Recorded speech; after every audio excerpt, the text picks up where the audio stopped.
Centre-ville de Lagos, 8 h du matin. Ces jeunes femmes enfilent leur bleu de travail avant de rejoindre Madame Sandra.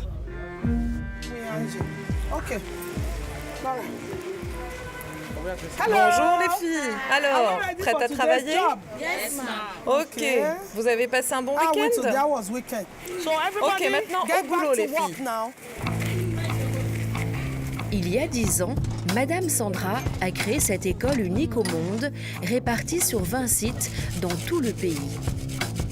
Une école exclusivement réservée aux jeunes femmes issues de milieux défavorisés, qui leur permet d'apprendre pendant 3 ans le métier de garagiste. Il faut bien le positionner avant de l'accrocher. Relève ça. Oui, comme ça. Comme ça.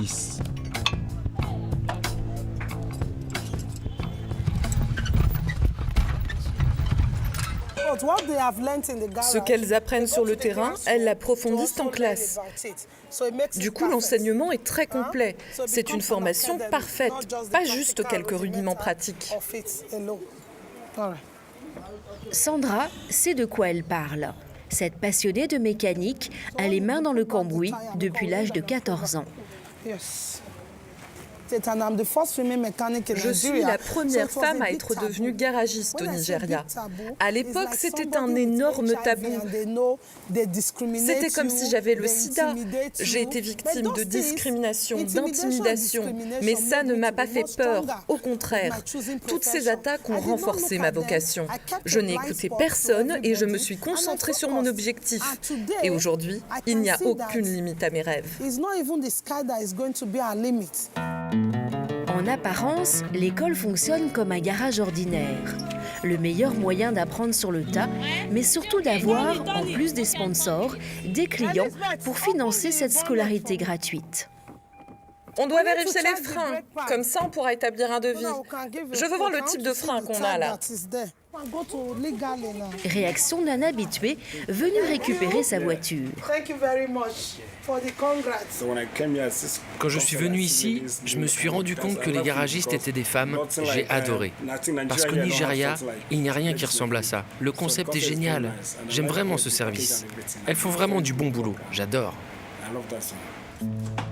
Et face à un chômage qui touche plus de la moitié des jeunes, l'ambition de Sandra est de prouver qu'un avenir existe, non pas à l'étranger, mais au Nigeria. Je vous l'ai toujours dit, les filles, vous êtes des stars. Arrêtez de croire que celles qui partent à l'étranger sont meilleures que vous. Ce n'est pas vrai. Vous êtes des femmes dignes. N'abandonnez jamais. La plupart de ces élèves reviennent de loin. C'est le cas de Yuri, 27 ans, ancienne prostituée, qui accepte de témoigner à visage caché. Pourquoi je témoigne à visage caché? Parce que je ne veux pas que les gens associent mon image à tout ce que j'ai traversé dans la vie. En tant que femme, ça me ferait vraiment honte. Son histoire est d'une triste banalité. Partie en Italie pour trouver du travail, elle tombe dans un réseau de prostitution qui la transforme en esclave sexuelle pendant 6 mois avant de réussir à s'enfuir. La maquerelle nous présentait à des hommes, elle les ramenait dans l'appartement. Et quand ils venaient, ils ne prenaient même pas la peine de nous parler. Ils nous prenaient et ensuite ils payaient notre patronne. Ils nous utilisaient comme travailleuses du sexe. Oui, on était des travailleuses du sexe. Ils nous demandaient plein de choses, des choses que je ne voulais pas faire. Bon, tu es prête à travailler dans un garage? Oui, je suis prête, madame. Tu ne veux pas revenir à ta vie d'avant? Absolument pas. Bien, je suis heureuse pour toi. Merci, madame. Tu vas devenir l'une de nos porte-paroles. La prostitution est un fléau au Nigeria. Selon un rapport officiel, une femme sur 4 se prostituerait pour subvenir à ses besoins. Ce n'est donc pas un hasard si Sandra est venue dans les quartiers chauds de la capitale pour recruter ses premières élèves. Aujourd'hui, le flambeau a été repris par le révérend Israël et Agneta.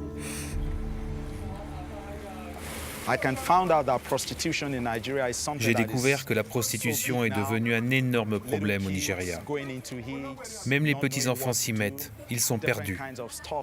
Et en plus, on s'est rendu compte que ça ne leur rapporte rien, que les sommes qu'ils touchent sont dérisoires. Munis d'une caméra cachée, nous les suivons lors de leur 3e visite auprès du tenancier de ce bordel.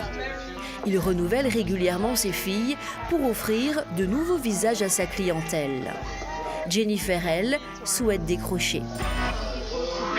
Je suis fatiguée, je n'en peux plus de ce boulot.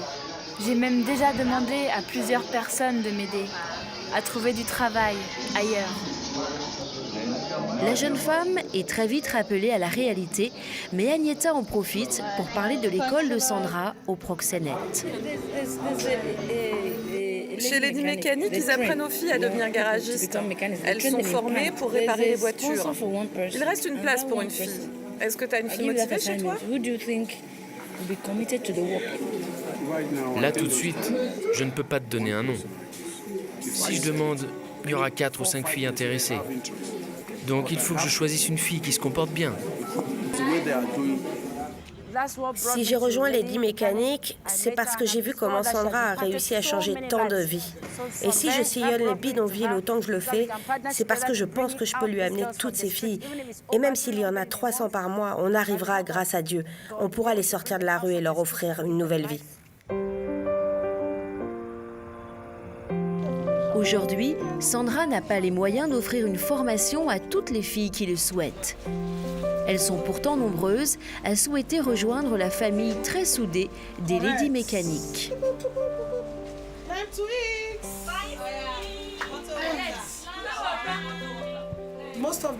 La plupart des filles que nous formons n'ont pas de maison, ce qui les incite à se prostituer le soir venu. C'est pourquoi nous leur avons mis ce lieu à disposition. À partir du moment où vous leur donnez un toit, le matin elles partent travailler et le soir elles sont fatiguées. Elles viennent se reposer et dormir ici.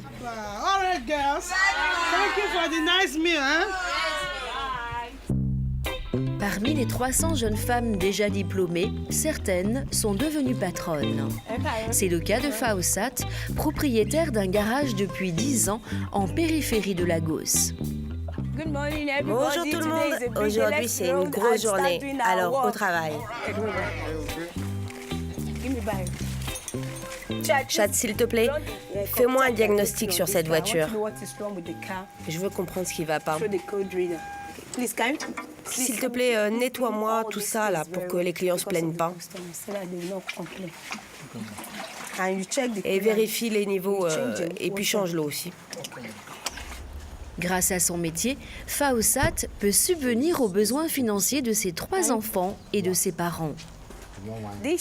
Voilà, c'est mon garage et je suis fière d'être ici, dans mon royaume. Pour y arriver, ça demande 2 fois plus d'efforts quand on est une femme. Mais oui, c'était mon rêve. Être propriétaire d'un garage et faire du bon travail. Que tout le monde parle de moi et dise « Amenez votre voiture au garage de cette fille. Elle saura très bien la réparer. » D'ici 2 mois, 50 nouvelles filles garagistes arriveront sur le marché. Une goutte d'eau par rapport aux ambitions de Sandra. La passion que j'ai en moi, c'est comme un feu ardent qui permet de continuer. Je suis comme un train en mouvement, une locomotive qu'on ne peut arrêter à mi-chemin. Oui, je suis comme une locomotive qu'on n'arrêtera jamais. Son rêve, créer une franchise Lady Mécanique et l'implanter partout dans le monde grâce à ses ambassadrices.